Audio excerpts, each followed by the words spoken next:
This email, for example, was an alert that the Secret Service received on December 24th with the heading, "Armed and Ready, Mr. President." According to the intelligence, multiple users online were targeting members of Congress, instructing others to march into the chambers on January 6th and make sure they know who to fear.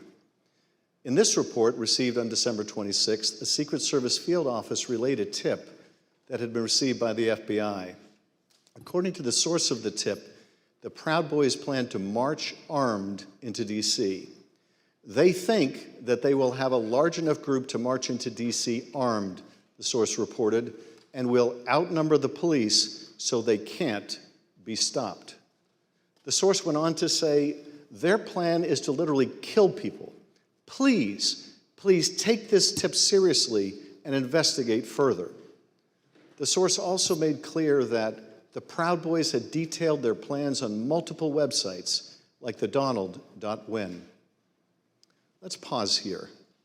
The Secret Service had advance information more than 10 days beforehand regarding the Proud Boys' planning for January 6th. We know now, of course, that the Proud Boys and others did lead the assault on our Capitol building. On December 31st, agents circulated intelligence reports that President Trump's supporters have proposed a movement to occupy Capitol Hill. In particular, they flagged spikes in violent hashtags like "We Are the Storm," 1776 Rebel, and Occupy Capitals. On January 5th, a Secret Service open source unit flagged a social media account on the Donald.win that threatened to bring a sniper rifle to a rally on January 6th. The user also posted a picture of a handgun and rifle with the caption, "Sunday Gun Day," providing Overwatch January 6th will be wild. Later, on the evening of January 5th, the Secret Service learned during an FBI briefing that right-wing groups were establishing armed QRFs, or Quick Reaction Forces, readying to deploy for January 6th. Groups like the Oath Keepers were standing by at the ready should POTUS request assistance. By invoking the Insurrection Act, agents were informed. As we all know now, the Oath Keepers did play a specific role on January 6th and had stashed weapons in Virginia for further violence that evening. Also on that day, the Secret Service was readying its security precautions for the President's speech at the Ellipse the next day.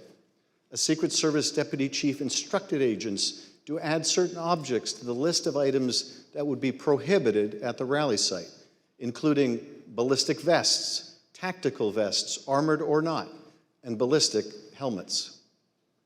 By the morning of January 6th, it was clear that the Secret Service anticipated violence. It felt like the calm before the storm, one agent predicted in a Protective Intelligence Division chat group. Another remarked how agents were watching the crazies on live stream. By 9:09 that morning, the Secret Service could also see that many rally-goers were assembled outside the security perimeter. One agent emailed, possibly because they have stuff that couldn't come through, would probably be an issue with this crowd, just a thought. By 9:30 that morning, agents reported more than 25,000 people outside the rally site. An hour later, the Secret Service reported that the crowd was on the mall watching, but not in line. The head of the President's Secret Service Protective Detail, Robert Engel, was specifically aware of the large crowds outside the magnetometers. He passed that information along to Tony Ornato, who worked for Mark Meadows in the Chief of Staff's office. The documents we obtained from the Secret Service make clear that the crowd outside the magnetometers was armed and the agents knew it. Take a look at what they were seeing and hearing on the ground.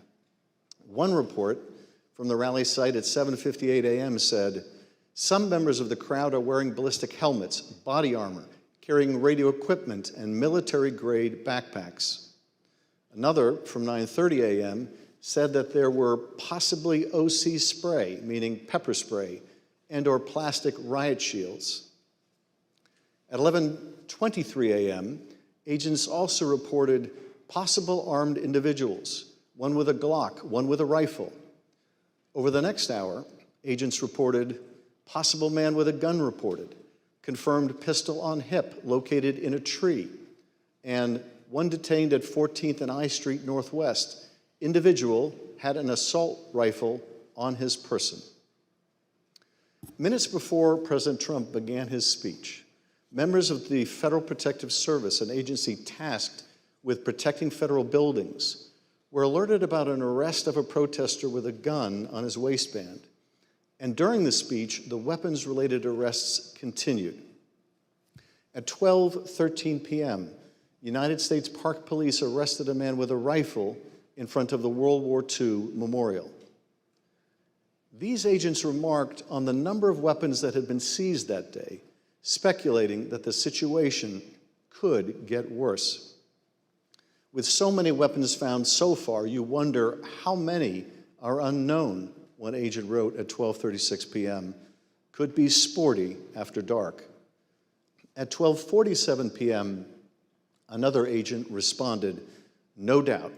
The people at the Ellipse said they are moving to the Capitol after the POTUS speech.